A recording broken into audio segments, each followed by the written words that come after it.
Okay, hello class. Welcome to week 4 of your course in Addictions and Dependencies. This week we'll be discussing basically chapter 6 regarding alcohol and alcohol-related issues and situations related to alcohol use disorders. This is kind of a broad subject because alcohol is probably one of the most prevalent substances of use in our society. It is indeed the number one abused drug in the United States, and yes, alcohol is considered a drug.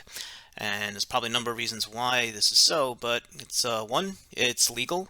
Two, it's widely available. Three, many of us probably don't consider a widespread problem in relation to things like opiates, amphetamines, and cocaine. But if we look at the statistics, alcohol plays a major part in accidents and domestic issues and injuries and illnesses as a whole.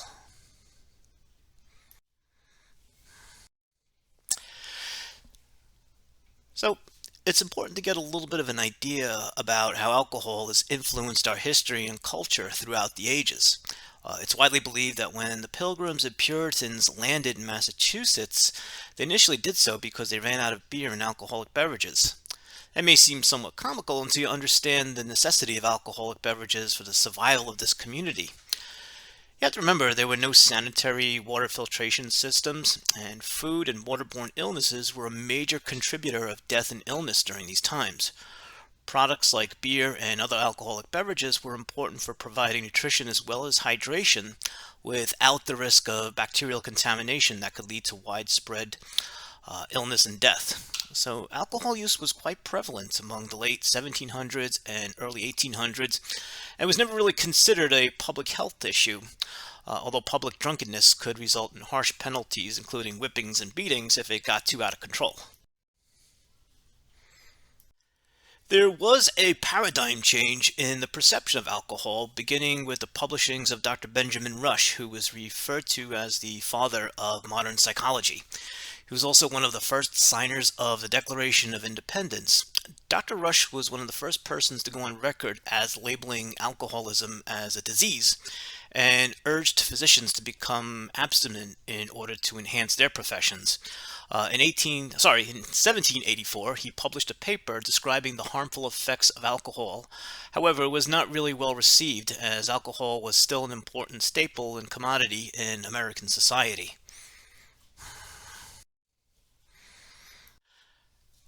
Alcohol consumption was at an all-time high during the early 1800s, probably as a result of backlash and stress from the Revolutionary War.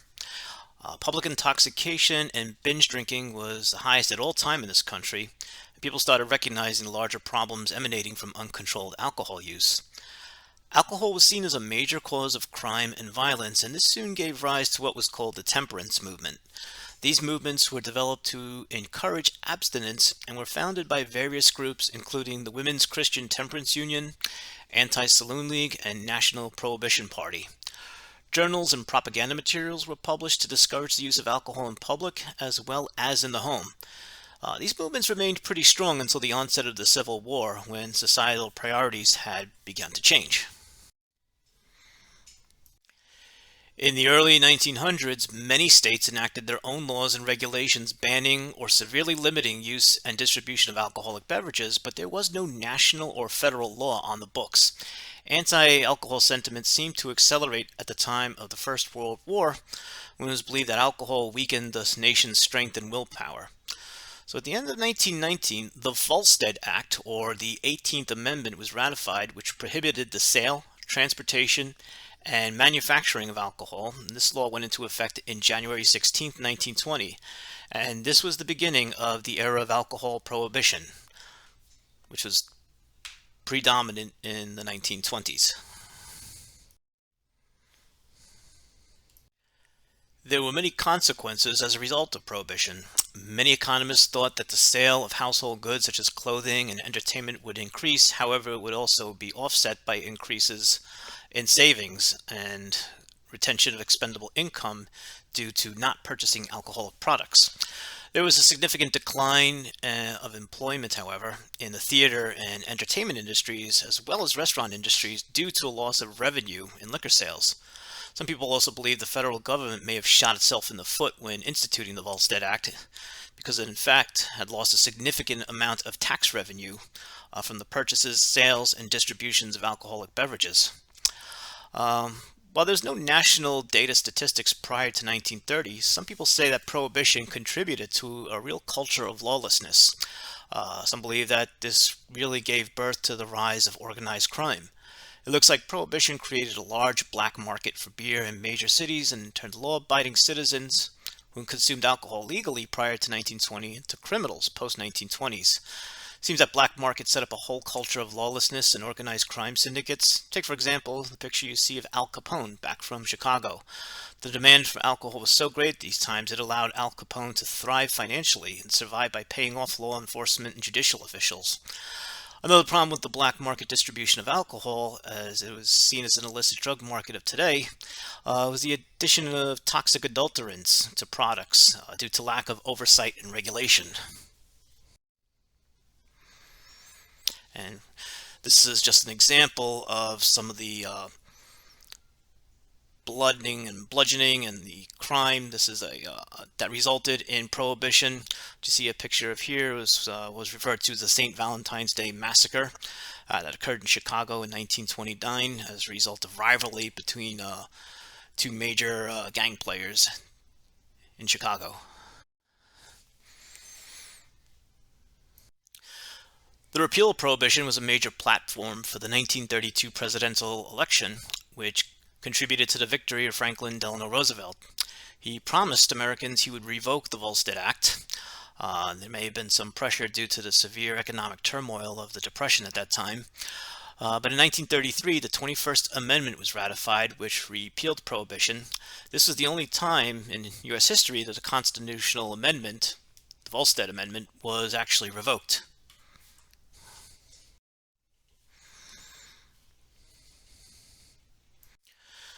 So let's turn our attention to current or more contemporary issues in alcohol use. So today, as we know it, most people who consume alcoholic beverages are what's called social drinkers or engage in what's called low-risk drinking. This type of drinking does not lead to any long-term health or social problems, although there may be problems in the short term, such as motor vehicle accidents, fistfights, and that sort of thing. But there's no widespread pattern of dysfunction. Problem drinkers are a different story. They tend to engage in risky drinking activities, but can usually modify their behavior when faced with negative consequences, such as fines or jail time, or loss of jobs or other legal issues, etc. Problem drinkers are usually the ones that engage in binge drinking and have transient issues such as domestic problems, short-term legal problems, and maybe some short-term health problems as well. Unlike previous drinking behaviors mentioned, however, alcoholics, or people with what's called alcohol abuse disorder syndrome, cannot control their drinking patterns in spite of whatever negative consequences experienced as a result of consuming alcohol. This is what we previously defined as addiction, inability to modify your behavior despite what outcome may result from that. Alcoholics are also considered to be physically dependent. That is, they will experience withdrawal symptoms when abstaining from alcohol for any given time. We'll talk a little bit more about alcoholism, and withdrawal symptoms a little bit later in this presentation.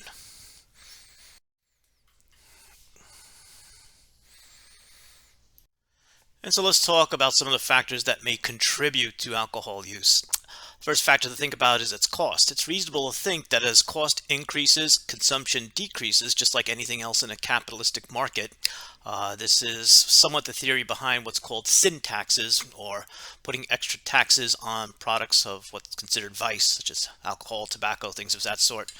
This can usually be achieved through raising taxes, which in turn can be used to engage in harm-reducing strategies and rehab facilities. Statistically, more women today are seeking treatment for alcohol use disorders, although men still have a greater use of alcohol consumption today. These statistics may not be adequately reflected due to the long-term social stigma of alcoholism in women throughout the years as opposed to men, so the numbers may still be a little bit skewed. Ethnicity also plays a factor in alcohol consumption. Statistically speaking, whites typically begin drinking at an earlier age than blacks and Hispanics. Moreover, whites progress to alcohol dependency at a faster rate than blacks and Hispanics as well. Although it's likely that African American and Hispanic men have more access to alcohol, it's also probably true that they have less access to treatment and rehab centers, which again may tinge the statistical numbers a little bit.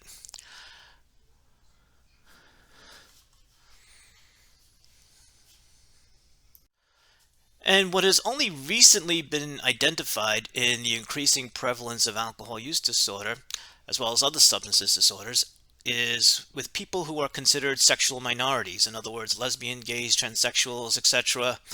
It's recently been established that lesbian women have more than 3 times greater odds of lifetime alcohol use disorder compared to heterosexual men, uh, where homosexual men only have a slight increase in prevalence.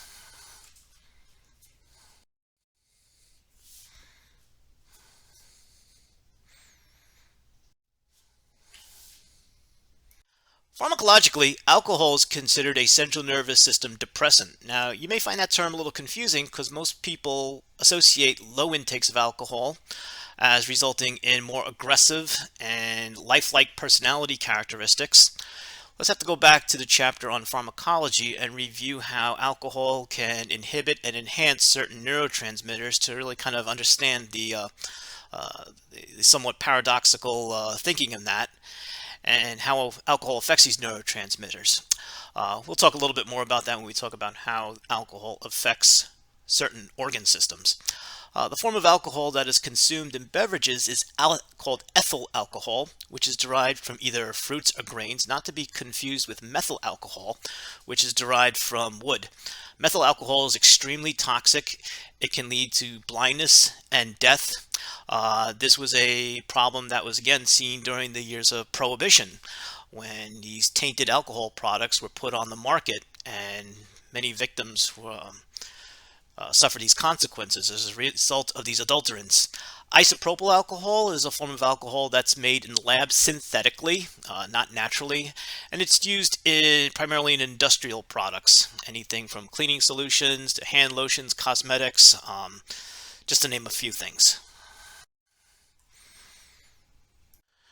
And without getting too much into the field of organic chemistry, and those of you who are taking that course at this time or in the future do have my condolences, alcohol is created through the process of fermentation, which transforms sugars found in the products we mentioned before into alcohol with the use of yeast. Fermentation results in the alcoholic products that contain approximately 14% alcohol.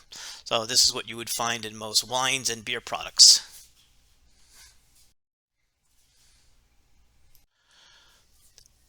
The percentage of alcohol in products can be significantly increased through the process of distillation, which in procedure in which the solution containing alcohol is boiled and then allowed to settle. Alcohol is separated from the solution in the form of steam before becoming recaptured and concentrated into the collecting container.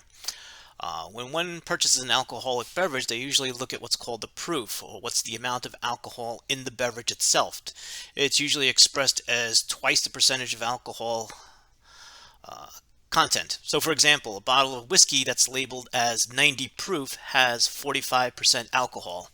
That's pretty good stuff, also pretty expensive usually.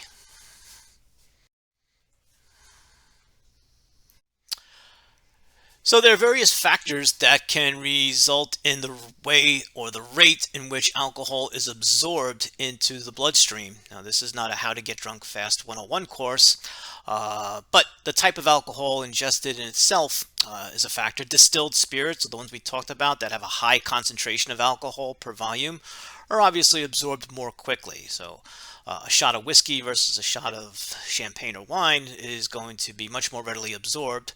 Food in the stomach and in the small intestine can slow down the rate of absorption. That's why people usually recommend that when you go out drinking, you don't drink on an empty stomach. Carbonated drinks such as soda and champagne are absorbed more quickly. Seems like the carbonation pressure process increases pressure in the stomach, which kind of just physically forces alcohol to diffuse through the membranes of the stomach and the lining and directly into the bloodstream. And strong emotions can cause alcohol to be absorbed more quickly just by basically revving up metabolism in itself. Males and females tend to absorb alcohol at different rates. Women's bodies contain less water, which causes them to absorb alcohol more quickly. Men have more gastric alcohol dehydrogenase, which allows them to metabolize and eliminate alcohol more quickly. Um, and again, that's very much an oversimplification. There are many women that can outdrink men. Body mass has something to do with it. Previous exposure with alcohol has a lot to do with it as well. So don't get too caught up in that statistic. And so when you look at rates of alcohol absorption and statistics regarding alcohol consumption, um, not all alcoholic drinks are the same. We use a standard drink conversion comparing different alcoholic products.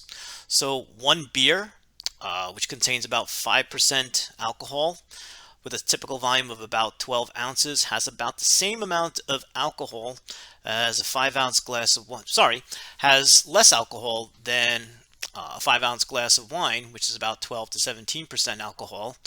And the same effects can be obtained by 1.5 ounce of hard liquor, or what's considered a typical shot glass.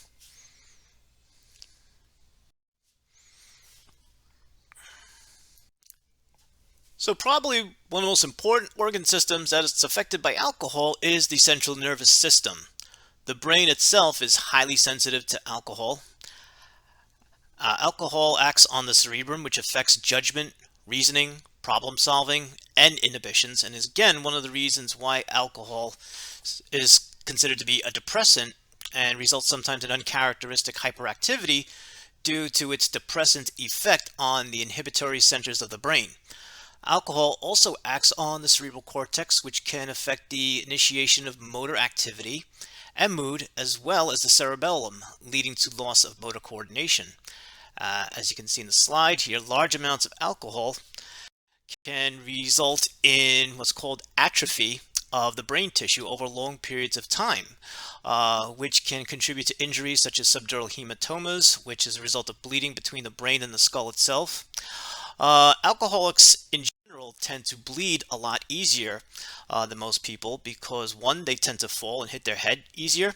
Also because of alcohol's effect on the liver, which can inhibit certain clotting factors that help prevent bleeding in the first place. And what you're seeing right here in this slide is something called a subdural hematoma, which is a very common head injury found in alcoholics. So what you're seeing here is a cross-section of the brain, and what's happening is either due to single or repetitive trauma, there is slow onset of venous bleeding occurring between the skull and the lining of the brain, which is taking up space and pushing the brain over to one side. And what you can see right here is an image of a CAT scan showing exactly what's going on there. If that's not corrected within a reasonable amount of time, death can ensue, or at the very least, permanent neurologic damages can occur as well. The treatment for that is surgical by removing basically a chunk of the skull, scooping out that clot of blood, replacing that piece of skull with a plate, and allowing the healing process to begin. Another pathology peculiar to long-term alcohol use is something called Wernicke-Korsakoff syndrome, which occurs in about 20% of chronic alcohol users.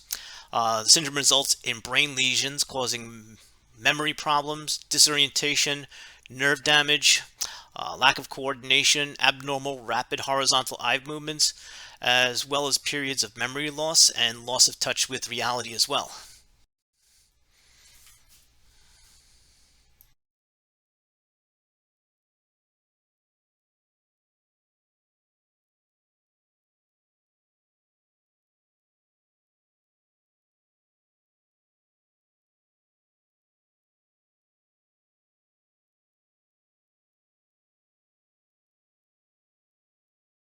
Function. As you can see here, this picture describes cirrhosis. On the left side, you have image of a nice, clean, healthy liver, nice and smooth, and on the right side, a very nodular, sclerosed, scarred liver that's not going to work effectively. As you can see in this slide, liver failure also results in physical manifestations such as jaundice or yellowing of the skin and swelling of the abdominal area, resulting in a condition called ascites. As you can see the slide, you have this disproportionately large belly with distended vasculature, and this is the result of leakage of fluid from the vascular space into the abdominal compartment, because one of the functions of the liver is to create proteins that keeps a balance of fluid between the cells, the space in between the cells called the interstitium, and the vasculature itself.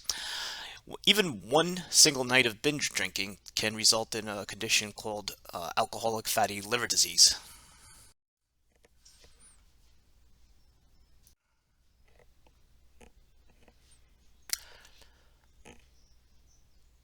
And the primary site of absorption of alcohol is in the small intestine, and the presence of food, emotional state of the individual, the presence of carbonated beverages as mixed before, can all alter the rate of absorption.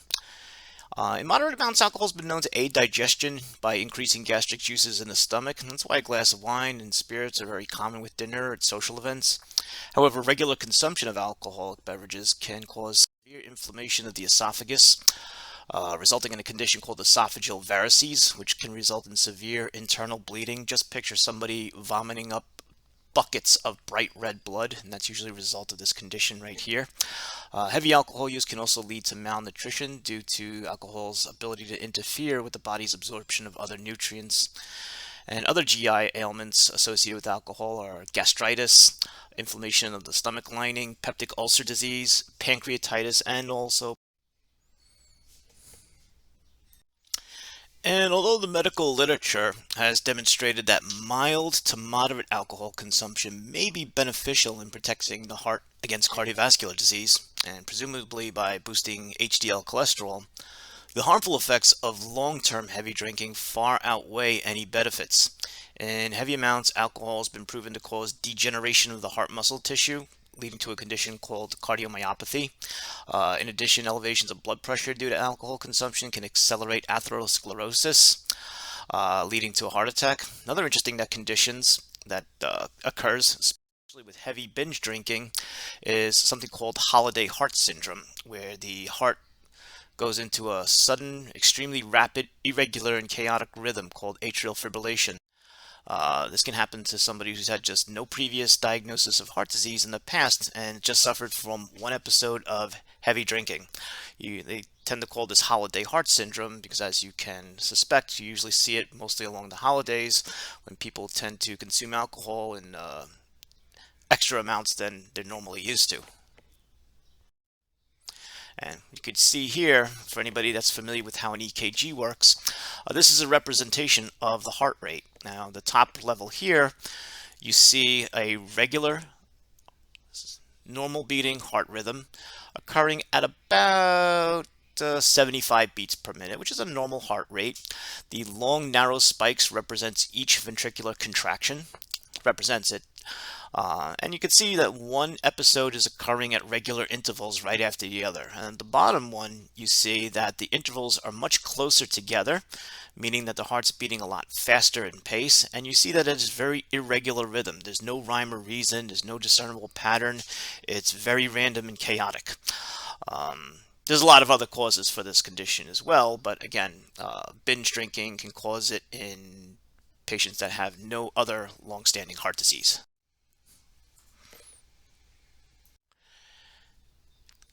And again, mild consumption of alcoholic products such as red wine and dark beers have been associated with reduced inflammatory responses and actually increased responses to vaccinations. However, the malnutrition issues that are associated with chronic heavy alcohol consumption by far outweigh the benefits. Chronic alcohol users are usually considered immunocompromised and more prone to infections. The U.S. Department of Health and Human Services lists alcohol as a well-known carcinogen. The more alcohol a person consumes, the higher their risk of lifetime cancer. Alcohol consumption is the #1 cause of pancreatic cancer, and other forms of cancers associated with high levels of alcohol use include breast cancer, esophageal cancer, liver cancer, and colon cancer as well.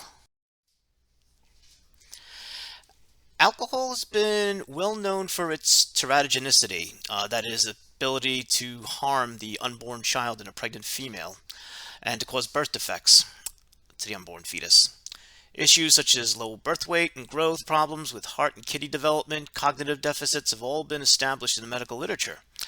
Children born to alcoholic mothers have had lifelong issues with school and social skills, living independently, slow progression of mental health, and problems with substance abuse themselves later on in life. The fetus is especially susceptible to these effects during the first trimester of development. One of the more well-known and established complications of alcohol use in a pregnant female is development of what's called fetal alcohol syndrome in the subsequent offspring, which is in some instances considered the #1 cause of mental retardation in children in the United States. The stigmata of fetal alcohol syndrome includes various physical effects and maladies such as low nasal bridge, widespread eyes, small chins, flat faces, and some other cognitive disabilities as well, not to mention some congenital heart defects and respiratory defects also.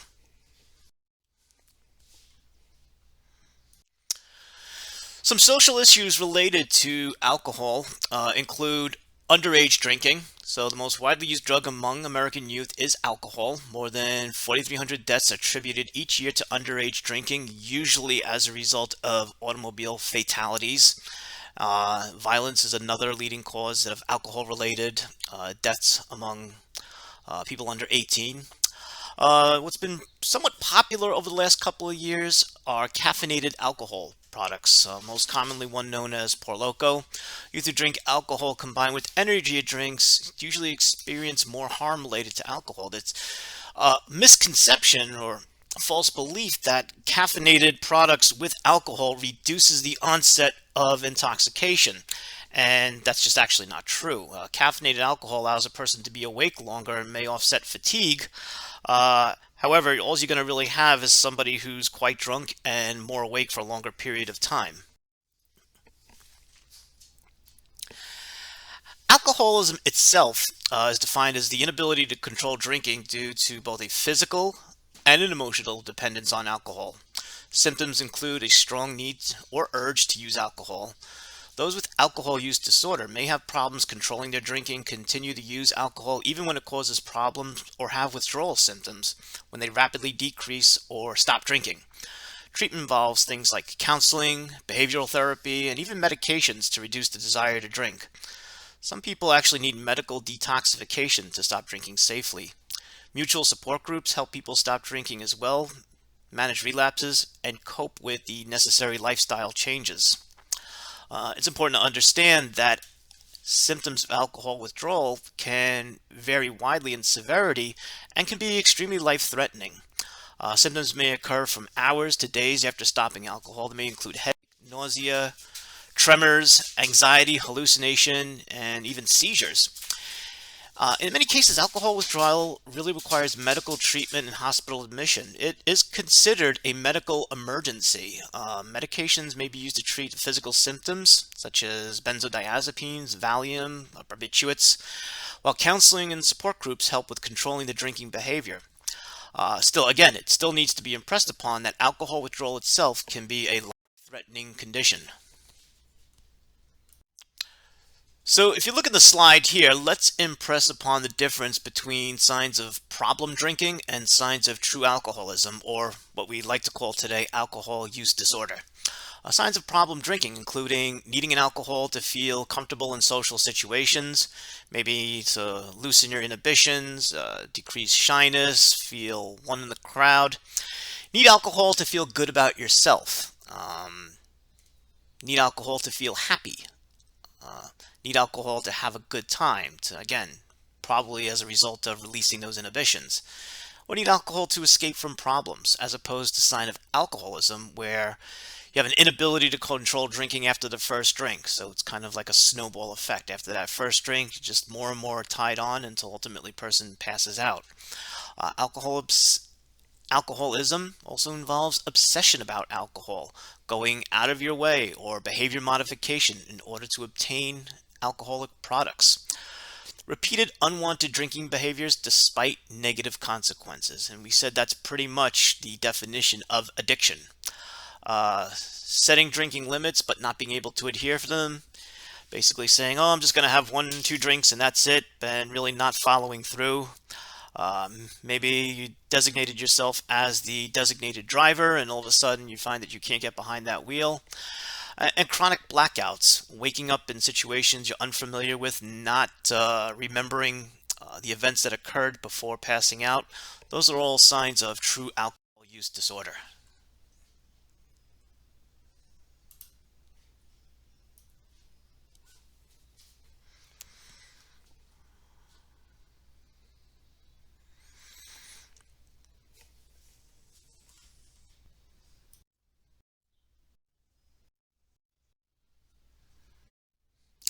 I want to fast forward a little bit and give some insight and perspective from a healthcare provider's point of view um, in dealing with alcoholism.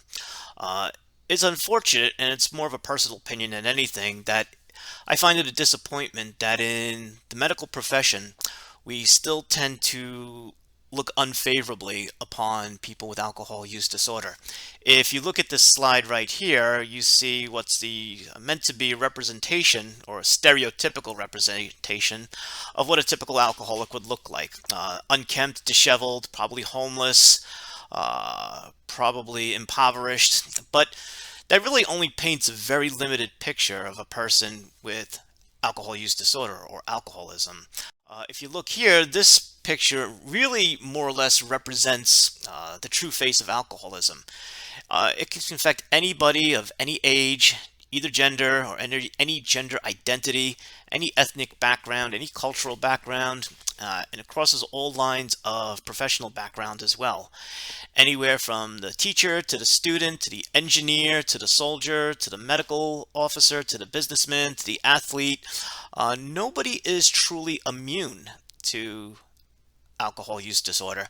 And it's important to know that it can affect anybody across any lines. And so, again, in the field of medicine in particular, and especially in my old field of emergency medicine and pre-hospital medicine, it's unfortunate that alcohol overdose is not often thought of as a serious problem. And for a lot of reasons. Traditionally, in the media and movies and film and TV, alcoholism is portrayed as comical, as farcical. It's usually the butt of comedic material. So providers tend to be somewhat callous towards it, and somewhat understandable because anytime you're dealing with a patient with any type of substance use disorder, there are some behavioral abnormalities that tend to be difficult to manage. But that also can be the case with other medical disorders as well. I think we mentioned before that there's a high potential for traumatic and medical emergencies, and something I try to impress upon my EMT students is just because someone appears intoxicated does not rule out the fact that they have a major medical issue going on as well. And for anybody who is going into healthcare, whether you're going into EMS, nursing, physician assistant medicine, the most important thing is to provide a thorough assessment, which you'll learn in your medical classes. Don't just write off the person who smells like alcohol as being drunk, throw them in the corner, and leave them alone for 10 hours, and then find out that they don't have any vital signs later on. Look for anything else that can be occurring. Your typical signs and symptoms of alcohol abuse, things that we mentioned. Well, I'm sure we're probably all familiar with the odor of alcohol on a person, that pungent acetone type breath odor. Problem is, may not be alcohol. It could be other things causing that as well. Anything from certain type of solvent intoxications to diabetic emergencies to kidney failure. Swaying, that unsteady gait, uncoordinated movements, stumbling upon themselves, slurred speech, incoherent words, nausea and vomiting, altered mental status. But please understand that these are all signs and symptoms of a serious medical problem as well. Anything from diabetic emergency to stroke to head injury, shock, hypo or hyperthermia, even electrolyte balance, something like low blood sodium level can make a person feel or appear intoxicated. certain neurologic diseases like Huntington's, for example, and lots of poisonings as well. So please, if you're going into the medical field, don't have a closed mind when evaluating somebody medically who has a history of substance or alcohol use disorder. And as I mentioned before, alcohol withdrawal is a legit medical emergency. Symptoms may be the same as the patient's intoxicated, but as I said before, when you have the person dependent on alcohol and that alcohol becomes part of that person's normal body chemistry, and all of a sudden you take that alcohol away, you're taking away the activity of vital neurotransmitters, which can result in those symptoms we talked about. Rapid heart rate, anxiousness, sweating, nausea, just to name a few, agitation, a life-threatening condition that results from alcohol withdrawal that usually occurs 2 to 3 days after the last drink is something called delirium tremens, or DTs, which is putting the sympathetic nervous system into high gear, where you have seizures, hallucinations, complete disassociation from reality. And these are patients that actually need to be admitted into the ICU and monitored for several days. So just have an awareness of that as we go through these courses. All right, so just to recap a little bit, this week we really want to focus on alcohol use in early American history, know a little bit about the temperance movement, know about the issues with prohibition, understand a little bit about the difference between the social drinker versus the problem drinker versus the alcoholic, some reasons why people start using alcohol or continue to use alcohol. Definitely have a good understanding of the physical effects of alcohol by organ system, some of the contemporary issues in alcohol-related disorders, such as we mentioned the caffeinated alcohol, and withdrawal effects of alcohol as well. And with that, have a great week, and we will pick up next Monday. Thank you.